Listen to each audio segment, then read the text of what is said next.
Selamat pagi semuanya anak-anak. Nah, pada pertemuan sebelumnya kita sudah melihat bagaimana gereja sebagai paguyuban secara khusus bagian pengantar ya. Nah, setelah dihantar dengan pengertian gereja dan pengertian paguyuban, sekarang kita akan memahami gereja sebagai paguyuban. Nah, anak-anak, dalam kehidupan kita sehari-hari, kita dapat menjumpai sangat banyak kelompok atau perkumpulan.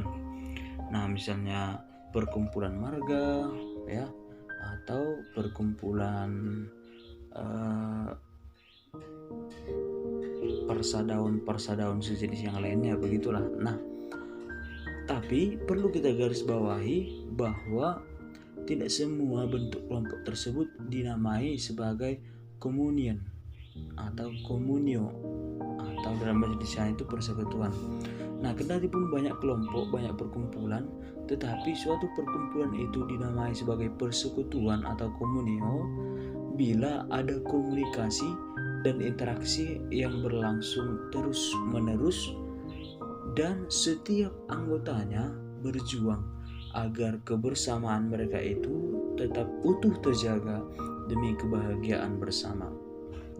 Nah, maka jika ada suatu kelompok yang tidak dilandasi oleh komunikasi dan interaksi yang berlangsung terus-menerus, tidak pula dilandasi dengan prinsip atau tujuan untuk menjaga keutuhan kelompoknya, dan tidak juga ingin mencapai tujuan demi kebahagiaan bersama, itu bukanlah suatu persekutuan.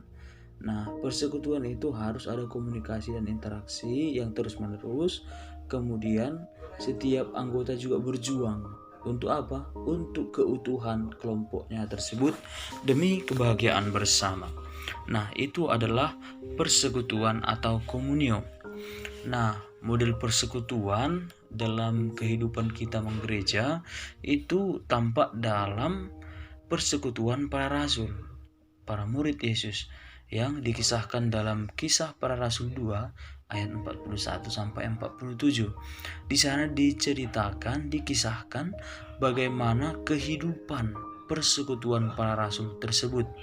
Nah, mereka itu ada atau terbentuk berkat pengalaman yang sama, yaitu sebagai murid Yesus dan orang yang percaya kepada Yesus setelah mendengar pewartaannya. Nah, maka mereka itu senantiasa berkumpul untuk memecah-mecahkan roti dan bertekun dalam doa. Nah, maka persekutuan mereka itu didasari oleh iman yang sama. Iman akan apa? Iman akan Yesus Kristus. Maka persekutuan mereka itu disebut sebagai gereja perdana atau gereja awal. Nah, dari model persekutuan para rasul ini, kita bisa melihat bahwa interaksi atau komunikasi mereka berlangsung secara terus-menerus karena mereka senantiasa berkumpul dan kemudian memecah-mecahkan roti, artinya mengadakan perjamuan ya, mengadakan makan bersama. Nah, kemudian juga mereka bertekun dalam doa. Nah, bahkan milik atau harta mereka itu dianggap milik bersama. Itu adalah model persekutuan para murid Yesus. Nah, anak-anak, sebagai paguyuban, gereja memiliki anggota ya, tetapi kendati pun memiliki anggota, gereja itu tetap dalam satu tubuh, yaitu Kristus. Nah, maka kesatuan tubuh itu, kesatuan dalam Kristus itu tidak menghapus perbedaan anggota dan tugasnya ya. Ini perlu kita garis bawahi. Biarpun mereka satu dalam tubuh Kristus, ya tentu mereka juga sebenarnya memiliki latar belakang kehidupan yang berbeda-beda, memiliki suku yang berbeda, memiliki cara pandang yang berbeda. Nah, biarpun mereka tergabung dalam satu kelompok, perbedaan itu tetap ada, tetapi mereka menggarisbawahi bahwa mereka satu dalam Kristus. Nah, maka anak-anak, gereja kita pun saat ini memiliki anggota-anggota ya.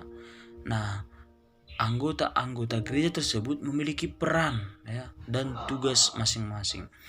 Nah, secara garis besar ada tiga golongan, bisa kita sebut golongan anggota gereja. Yang pertama itu adalah kaum klerus. Nah, apa itu kaum klerus? Kaum klerus itu adalah orang-orang yang menerima tahbisan suci, yang menerima sakramen tahbisan, ya, yang menerima penumpangan tangan oleh siapa? Oleh uskup. Nah, siapa-siapa saja mereka? Yaitu uskup atau episkopat. Dan yang kedua itu imam atau presbiterat.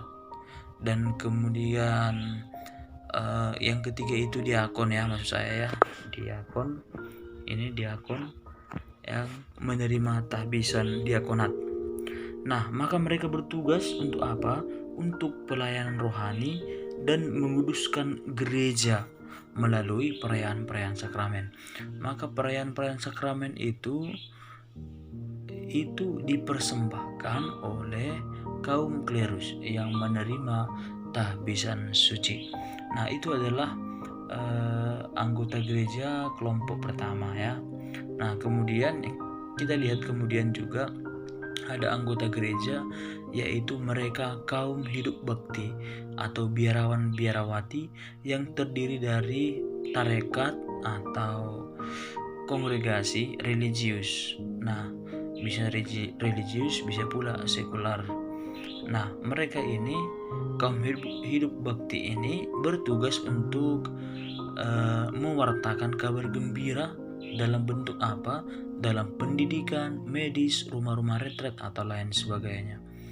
Nah, ini adalah mereka yang kita lihat secara konkret, ya, suster misalnya, ya. Nah, itu adalah salah satu kaum hidup bakti. Nah, kalau misalnya tadi kaum religius itu pastor, ya, uskup, diakon. Nah, itu adalah golongan yang pertama tadi, yaitu kaum klerus. Nah, sedangkan kaum biarawan, kaum hidup bakti ini bisa kita lihat itu ada suster, ada bruder atau lain sebagainya begitu. Nah, kemudian yang ketiga itu adalah kaum awam. Siapa itu? Ya, secara umum itu adalah umat-umat Allah, umat-umat biasa. Nah, biarpun dia porhanger, ya, atau pengurus gereja, nah, itu disebut sebagai awam. Kita juga umat disebut sebagai awam. Nah, kendati pun kita sebagai awam, tetapi kita juga tetap mengambil bagian dalam tugas pewartaan kerajaan Allah lewat cara hidup kita.